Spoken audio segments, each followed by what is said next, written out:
In the endless wheat fields of Hutchinson, Kansas, a boy named Samuel Walker grew up with the scent of old engines and the quiet hum of the Arkansas River. It was the summer of 1978. His father, James, was a Vietnam veteran and a quiet man whose silence spoke volumes about a war he never discussed. Samuel, full of dreams, longed for a world beyond his small town. With no money for college, on his 19th birthday in 1997, he enlisted in the United States Army. His father's parting words were not of congratulations, but a quiet plea. If you go, do it right, and come back with your heart whole if you can. Samuel didn't understand it then, but those words would echo through his life for years to come. As a soldier in the 1st Infantry Battalion, Samuel was disciplined and calm under pressure. Then came 9/11s, and in 2003, his unit was deployed to Iraq. He served in Baghdad and Fallujah, some of the most dangerous places on earth. The days were a blur of patrolling streets, training local forces, and handing out food to children, often punctuated by the terrifying crackle of fire. He was 25 when he lost his best friend, Corporal Luis Mendoza, in an ambush.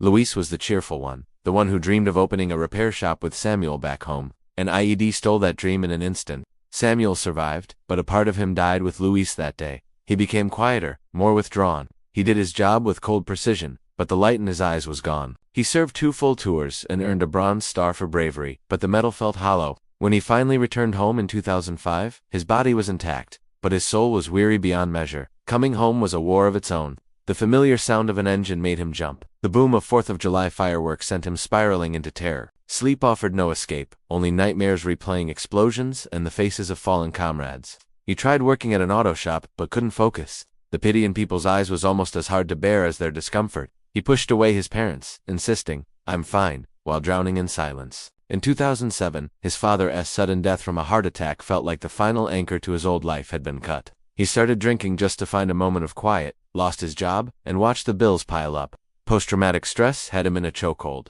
One night, in a bar parking lot, a familiar face emerged from the darkness, an old Army buddy, Michael Reynolds. Michael invited him to a veterans support group. Samuel went, not with hope, but with weary resignation. But in that room, listening to others' voice, his own hidden fears, a crack of light appeared. For the first time in years, he didn't feel so utterly alone. Through that support group, Samuel's life took an unexpected turn. He met Karen Ellis, a retired nurse who volunteered at an animal shelter. She gently persuaded him to come along one day. He went, expecting nothing, but what he found changed everything.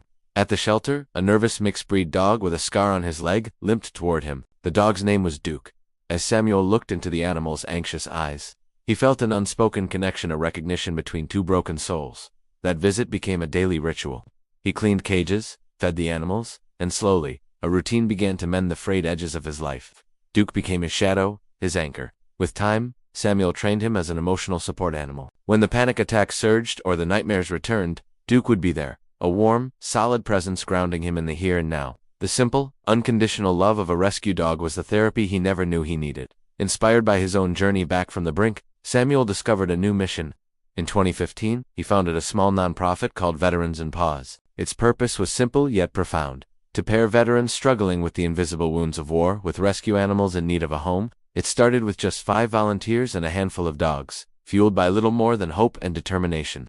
Today, his organization has become a lifeline for hundreds. More than 200 veterans have found companionship, stability, and a reason to keep fighting, all thanks to a 4-legged friend. Samuel learned that healing doesn't mean erasing the scars. It means finding a new purpose in spite of them. The quiet mechanic's son from Kansas had found his calling, not on the battlefield, but in the quiet, healing bond between a veteran and a loyal companion. Years passed. The man who couldn't speak about the war now gives talks at schools and universities, sharing his story to break the stigma around mental health for veterans. His motto has become a powerful reminder for all who serve. Sometimes the hardest battle begins when the uniform is hung in the closet. The grief for his fallen brothers never disappeared, but he learned to honor their memory through living, not through guilt. Every year, on the anniversary of Luis Mendoza's death, he visits his grave. He leaves a wrench and a small flag.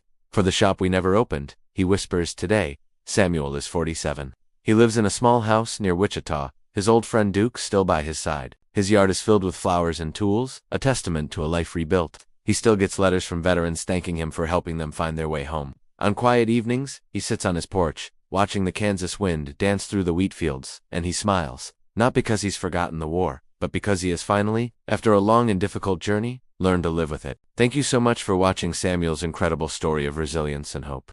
If you were moved by his journey, please consider liking this video and subscribing to our channel for more inspiring content. Your support helps us share stories that matter. See you next time.